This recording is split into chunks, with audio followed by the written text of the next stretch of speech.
I welcome you all on behalf of CCM and now invite Rebecca to open with an opening prayer. Let's all close our eyes and look towards the Lord. Heavenly Father, we thank you and praise you for this wonderful evening. Lord, as we have gathered here to learn about resume writing, Lord, we want you to guide in every aspect of this. வந்திருக்கிற ஒவ்வொரு பிள்ளைங்களையும் கூட ஆசீர்வதிங்க. ஆண்டவரே, program உடைய பிகினிங்ல இருந்து end வரைக்கும் உங்களுடைய பிரசனம் இருக்கட்டும். ஆண்டவரே, நடத்துகிற டீனாவோடையும் கூட இருங்கராச்சா. இந்த பிள்ளைங்களுக்கு ஆண்டவரே இது பிரயோஜனம் உள்ளதாக அவங்களுக்கு இருக்க நீங்க உதவி செய்யுங்க. ஆண்டவரே, அவங்க ஒருவேளை செகண்ட் இயர் இல்ல தேர்ட் இயர் இல்ல ஃபோர்த் இயர் எந்த இயர்ல இருந்தாலும் ராஜா, இன்னைக்கு அவங்க கத்துக்கிட்டு இருக்கிறது அவங்களுக்கு அது அப்ளிகபிளாக இருக்கும்படியாக உதவி செய்யுங்க. ஆண்டவரே, அவங்களுக்கு அந்த ஜாப் சர்ச்சுக்கோ இல்ல வாட் எவர் அவங்க என்ன அவங்களுடைய ஃபியூச்சர் இருக்குதோ ராஜா, அதுக்கு அது உபயோகம் உள்ளதாக இருக்க நீங்க உதவி செய்யும்படியாக நாங்க செபிக்கிறோம். ஆண்டவரே, ஜெரேமியா 29:11 படி, ஆண்டவரே, the plans that I have for you is to prosper you and to give you a hope and a future நீங்க சொல்லியிருக்கிறீங்க ராஜா. அதன்படி இந்த பிள்ளைங்க ஒவ்வொருத்தரையும் நீங்க நடத்துங்க ஆண்டவரே. தொடர்ந்து நம்முடைய பாத்துல நாங்க ஒப்பு கொடுக்கிறோம். இன்னுமாக மற்ற பிள்ளைகளும் துரிதமாக வந்து ஜாயின் பண்ண உதவி செய்யுங்க. இயேசுவின் ஜெபிக்கிறோம் நல்ல பிதாவே, ஆமென்.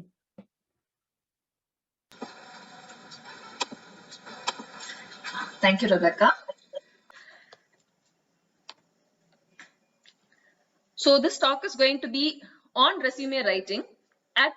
We'll look at it from three different perspectives. First of all, on how to build, what is the employer's perspective about a resume, right?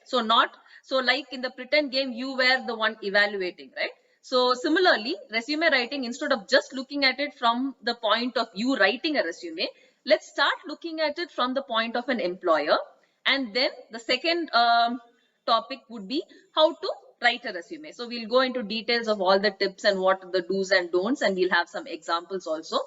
And the third topic would be how to build your resume. So very briefly, we'll touch upon aspects of how you can actually gather in skill sets and make yourself have better accomplishment and then write it in your resume, right? So these are the three things which I want to discuss today. So we'll begin with the resume from an employer's perspective. So there's something called as the 6-second rule, right? You've got 6 seconds to get your first impression. So nowadays, because there are so many people applying for the same job, so let's say there are 100 people applying when the number of seats they have is only 5 or 6. So they have to scrutinize all the 100 applications and it will be tiresome for them. So what they do is, typically they say that employers take 6 seconds with your resume and then they'll flip it to the next. In the first 6 seconds, if you're not able to impress them, your resume will be discarded.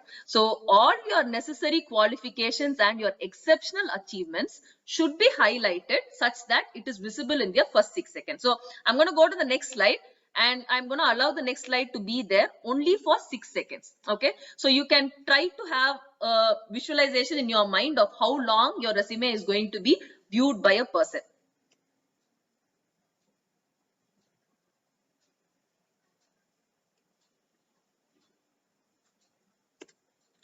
That's all, right? So only if you have impressed the employer in that first 6 seconds will they stay longer to get a better look, right? So the template and how you're presenting makes a lot of difference in getting the attention of the employer, right? So the second aspect is, nowadays when you're applying for big firms, right? So they have something known as applicant tracking system.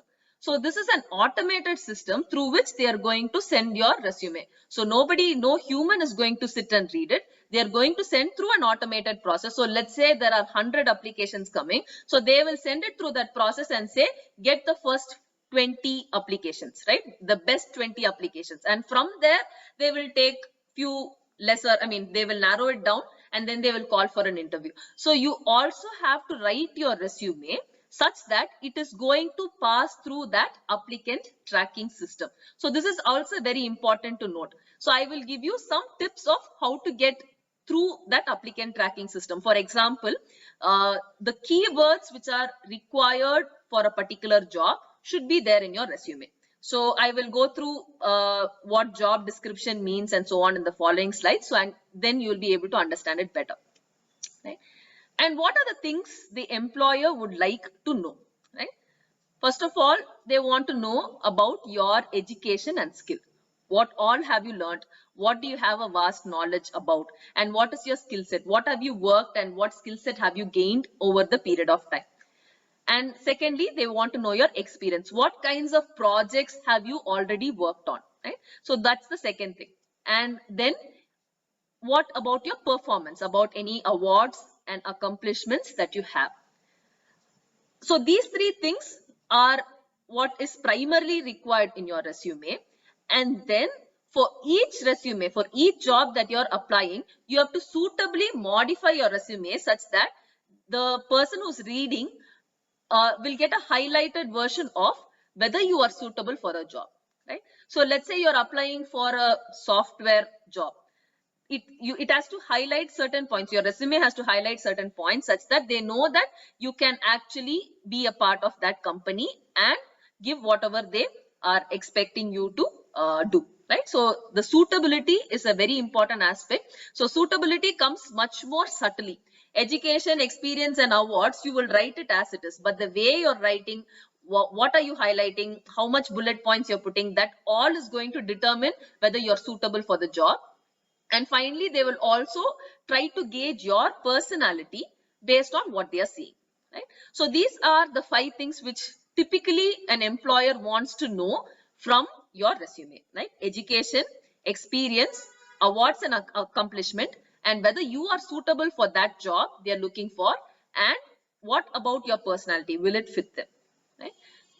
And these are, again, very briefly, what are the technical skills that they would like you to have. So let's say you are students, you have to develop your skill set accordingly. That's why I'm mentioning it here. Subject matter expertise. The first thing is whether you can have the best resume, neatly formatted, colorful and awesome. But if you do not have content, if you do not know it, then it's of no use, right?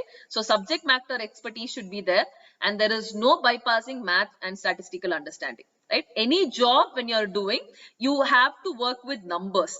It's very important to even show that in your resume. So I'll again, in the coming slides, you'll see of how to put numbers in your slides, and they will look for analytical skills, problem solving ability, data and technological skill, how well you can work in a computer setting and what sort of data sets that you can work with and so on. And again, soft skills, communication skills. When I say communication, it's both written and oral. So written of how you can make reports and documents, oral in the sense of how you can talk with your teammates and convey information, listen to information from them, how you can present during talks and seminars and so on. Interpersonal skills, very important. So how you can work in a team. So let's say in your resume, you want to write about a project. If you had worked in a team of 3 or team of 4, it is good to mention that so that they understand that you have good interpersonal skills.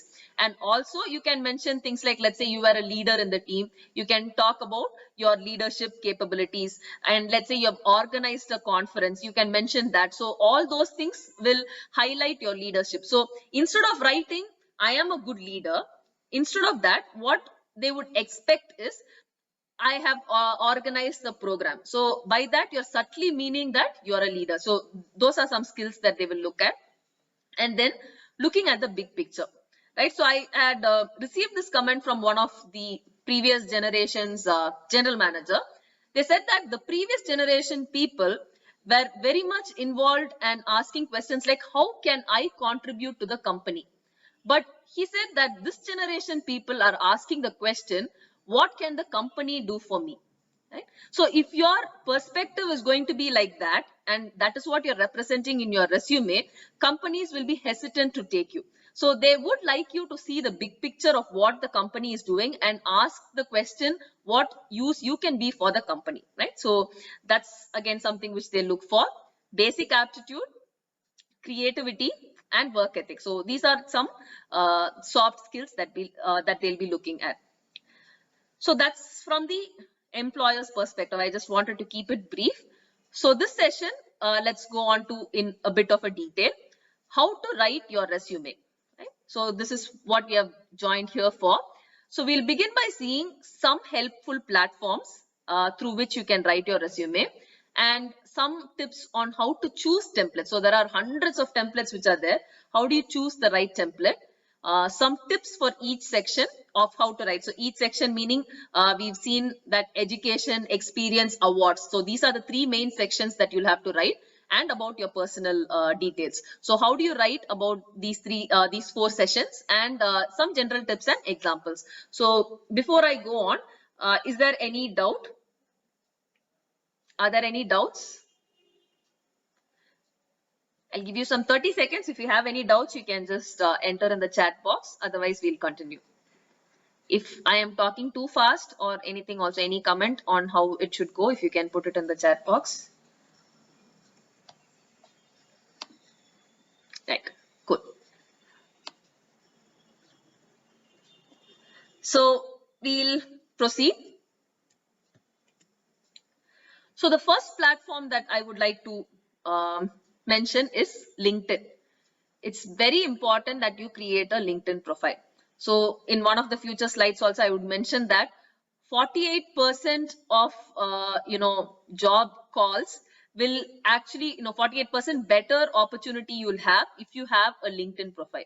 And not just having a LinkedIn profile, if you are maintaining your LinkedIn profile and you're adding all the informations and you're updating it, you will definitely get a much better opportunity for a callback.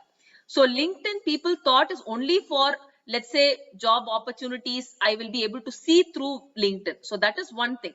But apart from that, LinkedIn also, if you can create a profile and add it in your resume, it will give you a lot of, edge over your competitors. So I will, okay, my screen is shared. So let me go into my LinkedIn profile. Right? So you can just go to LinkedIn, and then there are ways in which you can create a free profile, right? So I have not completed my profile, but it's just to show you how things are. So there is a banner in the background. You can change your banner to put an image to showcase what is prominent about you, or any sort of a simple background is also fine. Add a photo, your name. Let's say your certificates have some other name. You can also mention that name in the background, and then you can add all your details. So let's say experience. I've added my experience. So for example, I'm working currently as an assistant professor, full time, whatever college I'm working in, the time duration of like when I joined, which place it is in, my previous work experience, and below that. So if you can look at it, look, the experience thing comes first, and then the education. So education, where I did my master's and PhD, where I did my UG, and any skill sets that I have, right? So I have just written few, but here is where, let's say, you can write things like, I know MATLAB, I know COMSOL, or I know statistics, any tools or accounting tools. So whatever software that you know, or any hardware or any even practical things that you've learned, some experience through some projects, you can mention that. Any area of expertise that you have, you can mention here. And let's say a basic aptitude or English or certain other things, you can take a skill set, skill quiz, and you can add that in your skill set. And accomplishment, I have just added my journal publication. You can add your projects or your awards or any certificates. And interest is, okay, so interest, I have just followed few people or few institutions alone, but more than that, you can actually add a lot of people, you can follow a lot of people, you can follow a lot of companies, and you can build your network in LinkedIn and significantly. So more than that, LinkedIn also, when you are finishing this, you can actually, 1 second. You can download your LinkedIn, whatever profile that you're getting, right? So you can download, you can copy. So this is your LinkedIn profile, right? So you can copy this and paste in your resume. And that is going to, so when they have your resume, typically nowadays they take your resume in soft copy, and the resume, they can click those things. So you can make your document with the URL connected, right? So when they click on the URL, it will take them to your LinkedIn profile. They'll know your networking capabilities and so on, right? So this is one thing. And right, so you can build your networks here.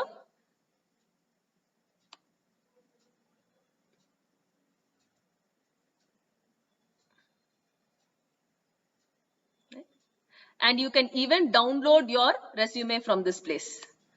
So I'm trying to just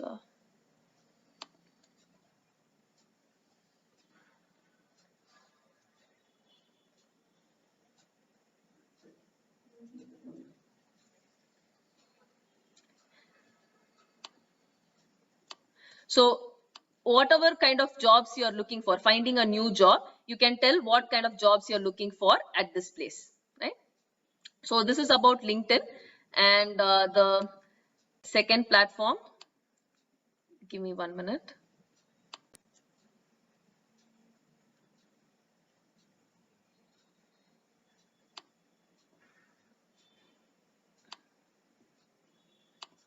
Right? So the second platform is Google Docs, right? So LinkedIn, when you're adding everything at the end, you can download it as a PDF. And the next way in which you can make a resume is you can even use Google Docs. So let's just go to Google Docs.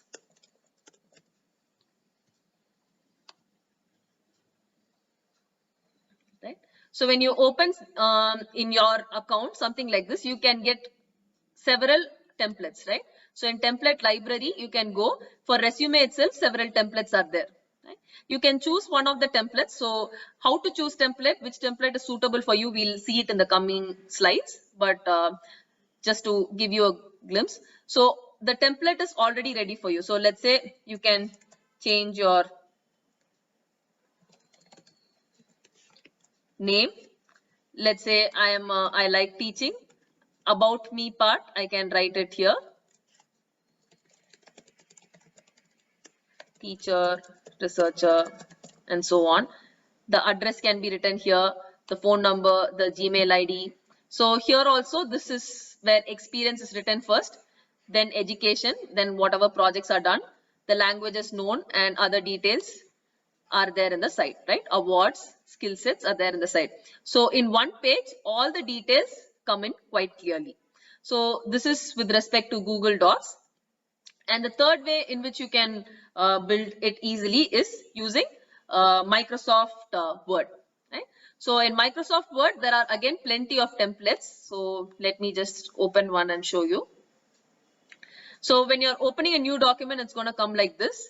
And you can say more templates. And in more templates, you can search for resume and cover letters. So this is for cover letter. Several options you get for several templates, already existing templates you get for resume writing. You can add your resume there.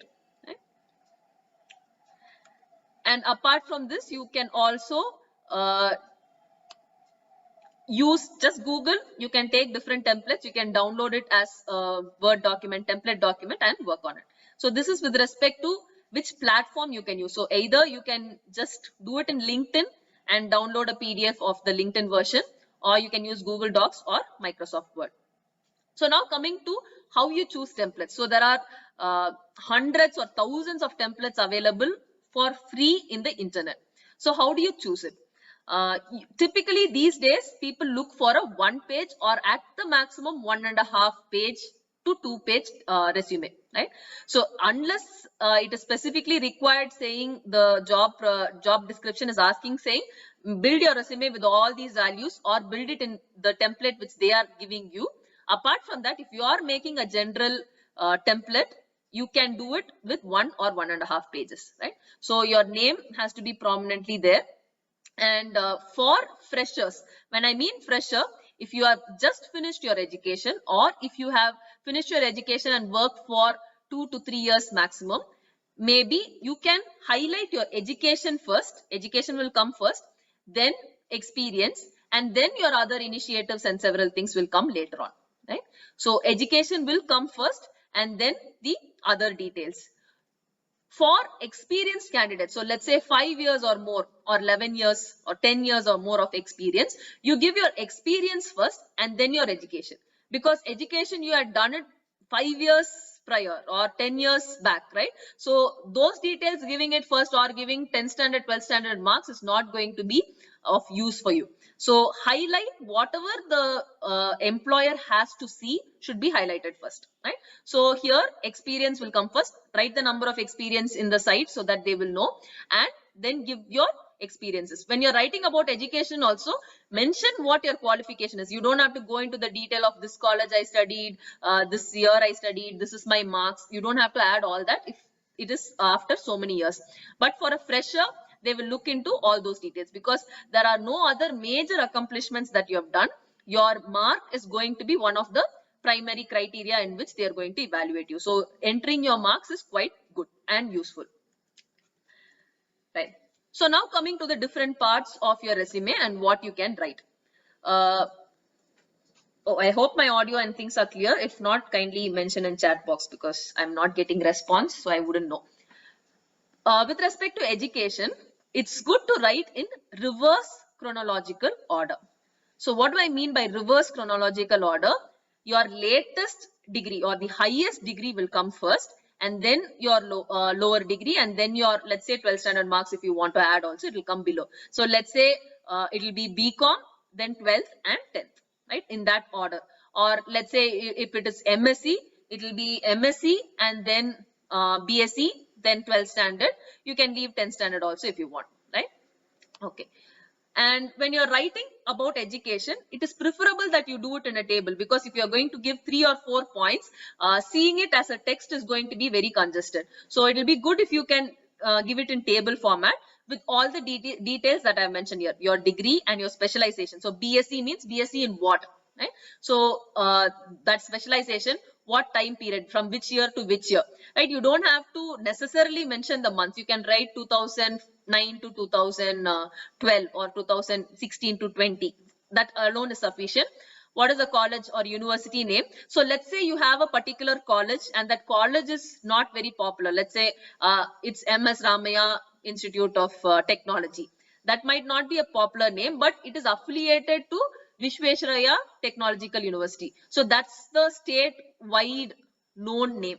So if there is a known university name, you can mention that, so that that is also, like, they will have a gauge of what kind of college you studied in. And percentage also, what CGPA or percentage, whatever your college has given, you can mention exactly that. And any certification programs that you have done, which is more than 3 months or so, you can typically add it in education. Less than that, let's say 15 days, 10 days programs if you have done, or workshops if you have gone through, you can write that in additional details. You don't have to write it in education. And okay. Okay. And then going on to, this is one example where I've just taken my details, going on from the latest to the earlier ones. Okay. So now coming to experience. Again, experience also should be written in reverse chronological order. The details are mentioned here: company name, what is your role. So your role should be highlighted. Role and company name, time period should be highlighted. So those things should come in front. And then what are the responsibilities that you have taken? So those should be highlighted after that.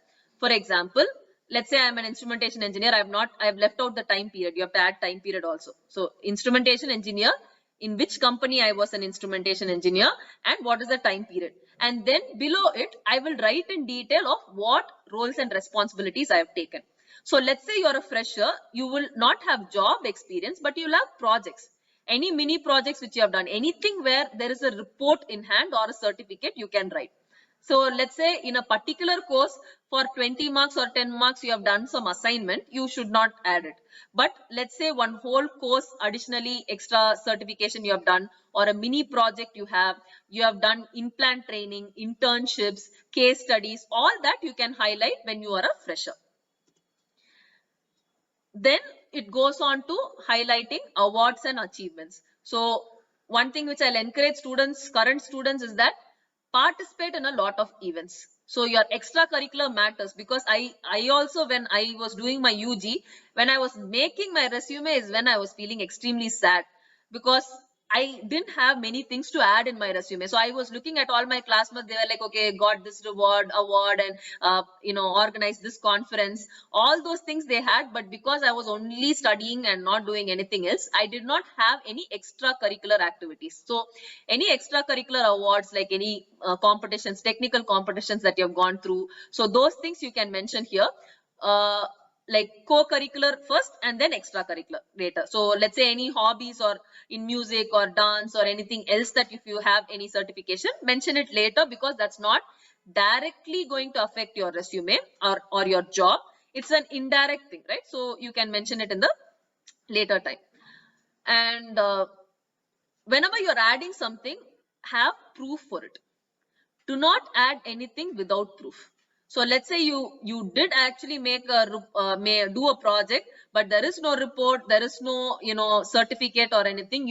Typically you'll not be able to add, because after your resume gets selected and they call you for interview, they will ask you for proof of everything that you have written. So if you do not show proofs, it is like they will think that you're lying to them, right? So that will start you off in a very bad foot. So it's always good to write only things which you have a proof of. So again, going back, what you have to do is, let's say you do something, get proof. Okay. So let's say you're doing some in-plant training, get proof from them. You are working as a trainee under someone. Let's say you're like weekends going and working for them, or you're taking 1 month time and going and working for them. Ask them to, in their letterhead or something, write saying, okay, this person has worked for me in this criteria or category, and then sign and give. Right? So that will be some sort of a proof. So if you don't have an official certificate also, try to gather proof of whatever you have done. And the other things are mentioned here. So on whatever conferences you have participated, and all those things you can add. Later on, you can add also known languages. So when you're adding, you can mention which one of it is both. You should mention first whatever you know to read, write, and talk, right? So don't write too many languages which you have just theoretically learnt in school or something. So now coming to suitability. So one mistake which students keep doing is that they will make one resume, that too copied from someone else, the template, and then just slightly changing the things. And then what they will do is they will use the same resume and send it to every job company. That's not going to work. You have to tailor your resume for whatever job you're looking for. You have to rewrite or tweak your resume each time you're applying for different companies. You have to look for it. So there's something known as job description, right? So when you're, let's say, a software engineer, when you're applying for that job, software engineer will have certain job descriptions, right? So you can look for, okay, fresher software engineer, what is the job description? You can find in internet itself whatever generally people will look for and what are the requirements. Take a look at it and look at the code word. For example, keywords, something like, for here it's written developing web applications, right? So that's a keyword. So if you have developed a web application in your coursework, highlight that, right? So then you will naturally make the employer read something like, oh, okay, they actually fit in. And for example, if you can develop flowcharts and layout, if your projects actually involve that, when you're writing your mini project, you will put a bullet point saying report made with these criteria or these flowcharts or something like that. So this is just an example. And in an ability, let's say skill set, you will write your abilities, right? So in that, if you know Java, you have to write Java. If you know C++, you can write C++. So looking at job description, you will know what the employer is looking for. So the rubrics for how they are evaluating your resume is there given in internet, right? So let's say there is general job description, and if you are applying for companies like CTS or TCS, those companies will have their own website. You can read their website, get to know about them, and highlight what you think they will want. But always remember, especially as Christians, we should be honest. Only whatever you have done, you should highlight. Don't write anything which you have not done. Okay, so that is about suitability. Finally, your resume should reflect your personality, right? So if you're actually passionate about, let's say, making things indigenous or low cost, I don't like purchasing a lot of things, but I actually like making them. Your whole life would have actually had several instances where you would have made. Your mini project would have involved making something. Your major project would involve some sort of an innovation. You would have gone to participate in competitions where you are innovating. So if you are writing innovator, it should be substantiated by several other information. So let's say you're a very leadership sort of a person, right? So instead of just writing I am a leader, you should write it, let's say, in your project, okay, in a group of 3, I led a group of 3 and I did this project, right? So those sort of informations, when you're putting it in the resume, it validates the entire thing. You will write about me in 2 lines, 3 lines. For that, please do not copy, right? The same words of I am extremely passionate, I am a team worker. These are all cliche terms. Avoid all that. Sit and pray to God and think about whatever gifts He has given you. Right? For few people, the gift will be interpersonal skills. They might not be leaders, but they will be very good interpersonally. Any conflict they'll be able to resolve. So you sit and think of what sort of a personality you are, and then try to see if that has come out in any of your accomplishments and achievements, and then write it, right? So it takes a lot of time and effort to write about me part. People who just copy, everyone will find out, right? Any employer will know that, okay, this is something which is copied and this is something which is personal. So even if your, let's say, English is bad and you're able to get only 2 lines out of that and it's too simple, they will appreciate your honesty for it. But if you copy, it's your resume is one of the 100 applications only, right? So make sure that your resume reflects your personality, right? So that's very important. And how do you do that, right? So there's something known as XYZ resume bullet point formula. So how that works is, you should have accomplished X as measured by Y by doing Z. I think that Z is missing. So your bullet points, whatever you're adding, bullet points or anything about the project, whatever you're adding, should be crisp and using measurable metrics. Very, very important, right? Measurable metrics. If there is one word that you have to take from this presentation, it should be measurable metrics, if not anything else, right? So we see that, for example, people write in their resume, I organized a student conference in 2009, right? What will the employer know if by that sentence alone? Instead of that sentence, if you write something as, I was a secretary, or let's say co-secretary or joint secretary or whatever it is, any role if you have taken of this conference and brought in 5 resource people, improving conference registration by 20% by using digital marketing, right? So you have accomplished X. What have you accomplished? Something in the conference. You are a secretary of the conference. Measured by Y. What is the measurement metrics that you're adding? 5 resource people. 20%. I improved the registration. No numbers if you put, nobody is going to believe you. If you put some number saying, okay, I improved it by 5%, 2%, even if you put small number, if you put a number, they will be able to trust you much better. How did you accomplish that? What is the unique thing that you did which was helpful in increasing the registration? That is the Z, right? By using digital marketing. So any bullet point that you're adding for any project or any award, anything in your resume, make sure you have that XYZ bullet point formula. Accomplished X, measured by Y, by doing Z. Okay. So because of lack of time, I'll just skip this slide. If you want the presentation, I'd send it across through the coordinators, ECM coordinators. Then going on to formatting. Okay. So formatting, if you look at the this slide, just look at it for a while. Don't read anything. Look at it. Is it looking nice? Right? So sometimes resumes will end up like that. You would have written different things in different times, copy pasted from different location. So if you look at it, the first line font is different from the second line. Right? The second line font size is slightly lower than the third line. So if you mix and match things which don't come together, it will look very apparent, and people who are looking at resumes their whole life will be irritated seeing this. Right?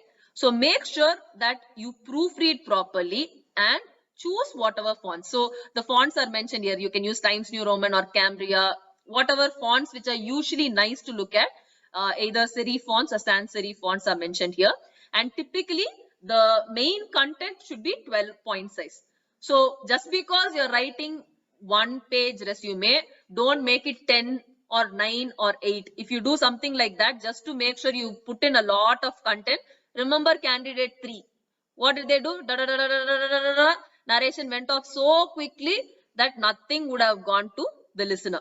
Similarly, if you're going to cramp in a lot of information, it's not going to be useful anywhere, right? So font size, don't reduce it, don't cramp it, but make sure all the information is there, right? So few other details about formatting. Earlier days, people added photos, right? So that's like the previous generation thing.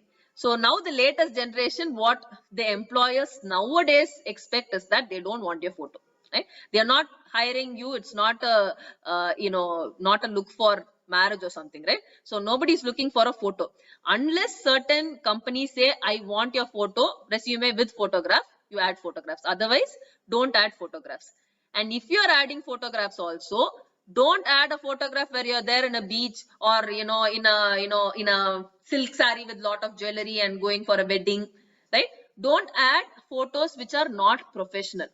Take a photo, let's say for visa or passport, you'll take a photo, right? Not too much and all, or not too stern also. Reasonably, slightly cheerful, professional photograph. Make sure your margins are proper. Again, as I told, just to cramp in information, don't make your margins too small. Date format, right? So one time you should not write, 25 March 2019, and next time you will write 2019 March 25, right? Don't change things like that. Maintain the same formatting, maintain the same line spacing. So at the end, after you write everything, you have to look for only formatting and see if things are proper, right? And I have seen several resumes where there are grammar mistakes, spelling mistake, punctuation mistakes, right? For example, I'll show you a punctuation mistake in this slide itself. At the end of each bullet, is there a full stop? For certain things, there's a full stop. Here, look at it, there is no full stop, right? These things matter. How much effort you're putting for a resume, the employer will be able to tell you. So if they'll think, okay, for their own resume, they're not putting effort. If they're going to be lazy, why should I want to take them? So it's not just for a document. They will gauge your personality by looking at your resume. So how well you have written your resume, that is how much response you'll get. So even tiny things for you, it will look like why that full stop doesn't matter, but it matters. Okay. And save your document and send it in PDF form, right? Don't send in Word. Word is an editable format. Typically, you don't send it in Word. You save it in Word so that you can modify later on. But when you're sending resumes, you send it in PDF form so that PDF will be in the same format wherever you go. Word, sometimes what will happen is Google Docs or Word also. One system it will open one way, another system it will open in another way. So it's not good. For sending, you use PDF. And again, I'm sure all of you would have created your email ID in 9th standard, 8th standard, or even before that. So typically, let's say it would be Christina12345@gmail.com or superbeautifulcristina@gmail.com. If you are having emails like that, please do not use it, right? You can use it personally. All that is fine. Professionally, when you're using, have a proper email ID. Right? So do not use email IDs which are very like one of my brother-in-law's email ID is dobinraj123456789@gmail.com. It will create a very bad first impression, right? Using reverse chronological order, as I told you earlier, always your latest things come on the top, the previous things come in the bottom. And make sure you write your resume for each job. You have to tweak your resume. So there is no shortcuts there. When you're applying to a place, sit, take time, understand what the job profile is and write, modify your resume. So you're not going to modify your education and everything, right? That all will be the same. Skill set will be the same. But what you're highlighting will be different for different jobs. Finally, name the file properly, right? So you can't be like, it's a draft 12345.pdf. You're sending that file.